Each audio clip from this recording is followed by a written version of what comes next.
hakiman keseluruhannya. Kan? Apa akan jadi? Apa akan jadi pada negara? Huru hara. Ini kita kena faham. Jadi, saya nak beritahulah, kan? Kita semua kasih dengan Datuk Seri Najib. Kan? Percayalah, kan?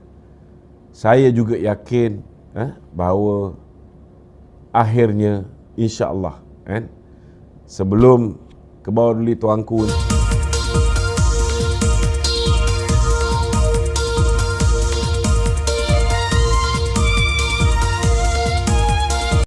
Tekan butang subscribe, like dan aktifkan lonceng. Kan? Tak boleh faham kehadiran dia untuk makan tengah hari bersama dengan Ismail Sabri yang kita tahu hari ini mengherdik kepimpinan kita setiap hari, mengherdik kerajaan setiap hari. Kan? Takkanlah dia tak boleh faham bahawa bila mereka cuba nak menunjukkan mereka ini sebahagian daripada kumpulan tu. Takkanlah kita tak merasa seolah-olah macam mereka menganjing kita. Setiap perbuatan kita tu akan ada implikasi. Jadi kalau tak nak tabuan tu menyengat, janganlah jolok sarang tabuan. Itu je, kan? Jadi nasihat saya lah kepada pemimpin-pemimpin MCA, pemimpin-pemimpin MIC, kan? Sensitif sikit lah bab ni, kan? Kalau tak nak tengok saya bersuara, kan? Saya jarang nak menyerang sesama sendiri ni, jarang. Kecuali kalau saya rasa dah melampau, kan? Kalau saya rasa melampau, memang saya akan jawab, kan? Tak ada apa kita nak takut pun, betul tak? Tetapi kalau dia lepas ini dia boleh kontrol mulut Auta Singh, dia boleh kontrol mulut Chong Sing Woon, kan? Mereka boleh elak daripada menganjing-anjingkan pemimpin kita, kan? Dia boleh berbaik. Datuk Seri Zahid ini walaupun dah dikhianati oleh 10 orang ni, dia boleh ampunkan 10 orang ni, kan? Dia dah keluarkan kenyataan, saya dah maafkan. Betapa pemaafnya presiden kita, kan? Jadi janganlah provoke lebih-lebih. Sebab bila kita menjawab, kan, sikit ada luka lah, kan? Lagipun kita dah nak pilihan raya ni, berhentilah daripada mengeluarkan kenyataan setiap hari mengherdik pemimpin kita. Sebab kalau kita jawab, memang sama-sama akan luka. Macam saya, I got nothing to lose. Kita punya badan ni memang dah banyak luka. Parlimen perang, kerja dia berperang, betul tak? Tak adalah kata kita kebal, tetapi, kan, kalau bos kita kena, takkan kita tak pertahankan. Kalau ketua penerangan kita kena, saya selaku pengarah komunikasi bawa ketua penerangan UMNO, takkan kita tak pertahankan ketua penerangan kita, kan? Jadi kalau tak nak kita bersuara lagi, kita tak ada masalah. Anytime saya boleh berhenti daripada mengeluarkan kenyataan-kenyataan yang tak sepatutnya kita keluarkan. Bagi kita nak pilihan raya, kan? Tapi lepas ni, tolonglah pastikan jangan juga membiarkan pemimpin-pemimpin MIC dan MCA mengherdik pemimpin-pemimpin kita. Kena fair and square lah. Takkan dia je sedap balon kita, kita tak boleh balon dia balik. Betul lah? Okey, soalan lain. Okey, Datuk. Provokasi serangan secara terbuka daripada MCA dan MIC. Tak apalah, kita selesaikan ni. Okay. Kita berbaik-baik. Jangan lagi kita cerita. Saya rasa saya dah make things clear, kan? Kalau tak nak kita menjawab, jangan mengherdik pemimpin kita. Okey, kita ke topik seterusnya. Ya. Datuk, saya rasa orang kat luar ni masih tak faham sebenarnya. Orang kata kenyataan Azalina dan Anwar ni bercanggah. Orang kat luar ni masih tak faham tentang status Hakim Nazlan. Azalina kata bersalah, Anwar kata tak bersalah. Okey. Orang masih tak faham. Cuba Tok jelaskan. Cuba baca balik apa yang Datuk Seri Azalina cakap, kan? bila Datuk Seri Azalina ditanya tentang kedudukan Hakim Nazlan, jawapan Datuk Seri Azalina ialah mengikut SPRM, Hakim Nazlan telah melanggar Kod Tata Etika Hakim 2009 Seksyen perkara 8 dalam kurungan 1A. Ini kenyataan Datuk Seri Azalina. Ada tak Datuk Seri Azalina sebut bahawa Hakim Nazlan telah melanggar tata cara jenayah ataupun melanggar penal code ataupun melakukan kesalahan jenayah? Tak ada. Kerana Datuk Seri Azalina merujuk kepada kenyataan SPRM berhubung penglibatan Nazlan dalam kes SRC International dalam keadaan dia mempunyai konflik kepentingan. So, Datuk Seri Azalina merujuk kepada kes konflik kepentingan. Dia merupakan Head of Corporate and Legal Affairs Maybank. Dia merupakan General Counsel Maybank. Dia merupakan Company Secretary Maybank. Dia hadir dalam mesyuarat dalam usaha menubuhkan SRC International itu sendiri. Tetapi bila dia menjatuhkan hukuman, kan, dia menyebut bahawa Datuk Seri Najib bersalah. Niat Datuk Seri Najib menubuhkan SRC International itu sendiri pun sudah salah. Itu ada dalam judgement Nazlan. Jadi Datuk Seri Azalina merujuk kepada kes Nazlan gagal untuk mengisytiharkan konflik kepentingan dia. Tetapi bila PMX ditanya soalan di dalam Dewan Negara, dia menjawab dua soalan. Satu soalan berhubung dengan kes 1 juta ringgit lebih masuk ke dalam akaun Maybank Hakim Nazlan melalui 11 transaksi. Yang dedahkan ni pun geng Perikatan Nasional Raja Petra. Mungkin dengan sengaja suruh kita masukkan benda ni dengan maklumat palsu, kan? Supaya nanti ianya akan jadi loopholes bagi membolehkan Hakim Nazlan itu terbebas, dan akhirnya yang menanggung kesusahan ialah Datuk Seri Najib.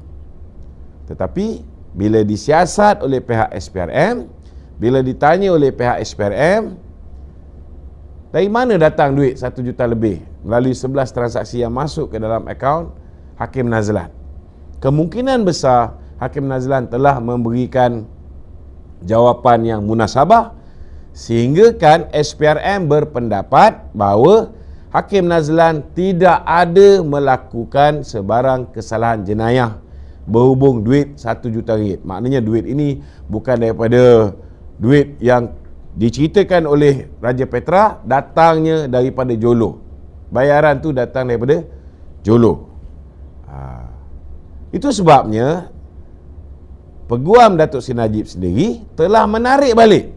Dia ada mengemukakan beberapa bukti baru, tetapi maklumat tentang Hakim Nazlan menerima duit lebih 1 juta ringgit ke dalam akaun dia melalui 11 transaksi ini telah ditarik balik oleh Peguam Datuk Seri Najib. Jadi kenyataan PM ke-10 Datuk Seri Anwar Ibrahim berhubung dengan perkara ini, Hakim Nazlan tidak melakukan kesalahan jenayah, ialah merujuk kepada kes duit 1 juta masuk ke dalam akaun dia. Disiasat oleh SPRM, tak ada kesalahan jenayah. Kalau SPRM mendapati duit ini betul daripada Jolo, memang kenalah Hakim Nazlan. Memang kenalah Hakim Nazlan. Okey? Ini pertama. Itu belum lagi kita jawab yang lain. Apa pula cerita dengan duit yang masuk dalam akaun suami Zeti dan anak dia? 715 juta. Apa pula jadi dengan kes yang masuk duit 85 juta ke dalam akaun Nur Muhammad Yaakob, orang yang telah menyediakan cabinet paper. Menyediakan cabinet paper untuk kerajaan mempertimbangkan duit KUAP dipinjamkan kepada SRC International. Ini belum kita cerita. Kita letak tepi dulu. Okey. Kemudian PM lepas dia cakap pasal SPRM punya kenyataan untuk jawab isu duit 1 juta. Ini kita kena faham. Isu kedua, isu yang jawapan pihak SPRM yang dibaca oleh Datuk Seri Azalina di Parlimen, yang mengatakan bahawa Hakim Nazlan ada salah laku melanggar tata etika hakim 2009. Okey. Ini jawapan yang Datuk Seri Azalina bagi. Kenyataan tu dibuat oleh SPRM. Okey. Datuk Seri Azalina baca saja. Dalam konteks ini pula, PM membaca keputusan yang telah dibuat oleh Ketua Hakim Negara. Kenapa? Kenapa PM baca keputusan yang telah dibuat oleh Ketua Hakim Negara? Sebabnya, bila SPRM beritahu Hakim Nazlan langgar kod tata etika hakim. Siapa yang ada kuasa untuk mendakwa Nazlan? Boleh tak Peguam Negara dakwa Nazlan? Tak boleh. Sebab dia hanya langgar kod tata etika hakim. Jadi siapa yang ada kuasa? Yang ada kuasa Ketua Hakim Negara. Kerana lembaga disiplin hakim, ataupun boleh kita panggil sebagai Tribunal Kehakiman, hanya Tribunal Kehakiman yang boleh memanggil hakim, membicarakan hakim itu di atas kesalahan tata tertib, pelanggaran etika. Jadi itu sebab PMX baca keputusan Tengku Maimun yang mengatakan bahawa Hakim Nazlan, kedudukan dia, di mana dia bekerja sebelum dia menjadi hakim, tidak ada kena-mengena dengan kes SRC International. Itu keputusan hakim yang menjadi Ketua Hakim Negara. Takkanlah PMX nak kata, oh saya tak berpuas hati dengan jawapan yang diberikan oleh Ketua Hakim Negara. Tak boleh. Dia Ketua Negara. Maka jawapan yang dia berikan, Ketua Hakim Negara telah pun menjawab isu tentang penglibatan Nazlan yang dikatakan melanggar Kod Tata Etika Hakim 2009 perkara 8 dalam kurungan 1A. Jawapan Ketua Hakim Negara, dia cuma baca. Jawapan Ketua Hakim Negara ialah ini, sekian. Bukan maknanya Datuk Seri Anwar mengeluarkan kenyataan mengatakan bahawa Datuk Seri Najib bersalah. Tak ada. Dia cuma cakap kerajaan menghormati keputusan yang dibuat oleh Ketua Hakim Negara. Takkan Datuk Seri Anwar nak kata kerajaan tak menerima keputusan yang dibuat oleh Ketua Hakim Negara. Apa akan jadi pada negara ni? Bila Perdana Menteri pun tak yakin, tak percaya dengan sistem kehakiman. Apa kita nak buat? Kita tukar Ketua Hakim? Boleh, tak ada masalah. Ada loopholes. Bila mana dalam buku Justice in Wilderness, Tan Sri Tommy Thomas menulis, Tan Sri Tommy Thomas menulis bahawa pelantikan Ketua Hakim Negara, yang pertama Richard Malanjun dan yang kedua zaman PH Tengku Maimun, adalah daripada cadangan dia sendiri. Itu dah loopholes. Bahawa pelantikan itu tidak melalui cadangan yang dibuat oleh Judicial Appointment Commission. Datuk Seri Anwar boleh tukar kalau dia nak tukar. Dia boleh betulkan pelantikan ini. Tapi kena ingat, kalau tukar Ketua Hakim Negara, yang lain ni macam mana? Ketua Hakim Mahkamah Besar Melaya, Ketua Hakim Mahkamah Besar Sabah Sarawak. Ini juga lantikan zaman Mahathir. Hakim-hakim di Mahkamah Persekutuan, semua lantikan zaman Mahathir. Sebahagian besar hakim-hakim Mahkamah Rayuan, lantikan zaman Mahathir. Sebahagian besar hakim-hakim di Mahkamah Tinggi juga ada di kalangannya ketua hakim, hakim yang dilantik zaman Mahathir. Takkan nak tukar semua? Kita nak buang semua Hakim Mahkamah Rayuan, Mahkamah Persekutuan. Maknanya apa? Kita memberi gambaran bahawa kerajaan hari ini berperang dengan institusi kehakiman keseluruhannya. Kan? Apa akan jadi? Apa akan jadi pada negara? Huru-hara. Ini kita kena faham. Jadi, saya nak beritahulah, kan? Kita semua kasih dengan Datuk Seri Najib. Kan? Percayalah, kan? Saya juga yakin bahawa akhirnya insya-Allah, kan? Sebelum Kebawah Duli Tuanku ni berundur kembali ke Istana Pahang, saya yakin beliau akan mempertimbangkan untuk Datuk Seri Najib diberikan pengampunan. Kita nak berperang dengan institusi kehakiman, last kali negara akan musnah. Terus terang saya cakap. Last kali negara akan musnah. Kita pun pegang awal ingat, apalah susah sangat, tukar je ketua hakim negara. Tetapi kita tak sedar. Kita tak sedar bahawa bila kita tengok satu persatu hakim-hakim yang dilantik di Mahkamah Persekutuan, Mahkamah Rayuan, hampir semua zaman Mahathir. Dan daripada risikan yang kita buat, semua bersama dengan Tengku Maimun. So apa pilihan yang PMX ada?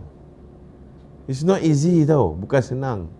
Kita boleh cakap macam-macam, tetapi orang yang berada di atas itu, dengan maklumat yang dia ada, dia lebih tahu macam mana cara nak handle the situation. Jadi kita minta kawan-kawan kita bersabar seketika. Kerana nak bebaskan Datuk Najib ni bukan kuasa Perdana Menteri. Ketua Hakim Negara ada kuasa, tetapi benda tu dah berlalu. Kecuali kalau misalnya Peguam Datuk Seri Najib sekali lagi memfailkan semakan kehakiman, itu Datuk Seri Najib ada lagi peluang untuk dibebaskan melalui proses undang-undang. Tapi hari ini kita kena terima hakikat. Hari ini satu-satunya jalan yang masih ada untuk Datuk Seri Najib dibebaskan. Walaupun ada, contohnya kalau misalnya Hakim Nazlan didakwa selepas ini, possibility tu ada. Tetapi kalau dah Ketua Hakim Negara mengeluarkan kenyataan bahawa Hakim Nazlan tidak ada conflict of interest, kerajaan pun tak boleh buat apa. Kita tak boleh nak tukar semua hakim. Nak ganti dengan siapa? Hakim junior yang baru grad universiti. Kena faham tau. Kita tak boleh nampakkan kerajaan ni berperang dengan keseluruhan institusi kehakiman. So biarlah Datuk Seri Anwar Ibrahim memikirkan macam mana cara dia nak buat reformasi institusi ini dengan cara yang berhemah. Setidak-tidaknya kita mengharapkan Datuk Seri Anwar dapat membuat semua hakim-hakim ni, termasuklah Ketua Hakim Negara, untuk berlaku adil kepada semua. Tak kira warna kulit, tak kira agama dia, tidak kira latar belakang politik dia, tidak kira status dia orang miskin ke, orang kaya ke, orang kelas menengah ke. Kita harap badan kehakiman kita dapat direform secara berperingkat, yang akhirnya kita dapat tegakkan dan kita pulihkan integriti badan kehakiman kita. Ini harapan yang saya boleh sandarkan kepada Yang Amat Berhormat Perdana Menteri. Tetapi bab pembebasan Datuk Seri Najib ini, itu sebab kita ni sebagai rakyat, kita tak boleh berhenti cakap pasal isu Datuk Seri Najib. Kerana kalau kita berhenti cakap tentang isu Datuk Seri Najib, gambaran yang kita berikan kepada Kebawah Duli Tuanku Yang di-Pertuan Agong, rakyat tak peduli pun dengan Datuk Najib. This is very wrong. Hari ini setiap rakyat perlu beritahu dengan Kebawah Duli Tuanku, merayu dengan Kebawah Duli Tuanku, sebab kuasa ni hanya ada kepada Kebawah Duli Tuanku. Saya nak beritahu, jangan dengar Raja Petra punya cakap. Kalau dengar Raja Petra punya cakap, Datuk Seri Najib akan duduk sampai 20-30. Ini bengongnya Raja Petra ni. Memang kalau ikut prosedur, Datuk Seri Najib mesti sekurang-kurangnya 1/3 jail term yang dia hadapi 12 tahun tu, dia kena duduk 4 tahun. Itu kalau ikut prosedur biasa. Tetapi di bawah perkara 42, Kebawah-Duli Tuanku, bila-bila masa baginda boleh titahkan Setiausaha Majlis Pengampunan Diraja ini untuk bawa fail Datuk Seri Najib dan dibawa dalam lembaga pengampunan.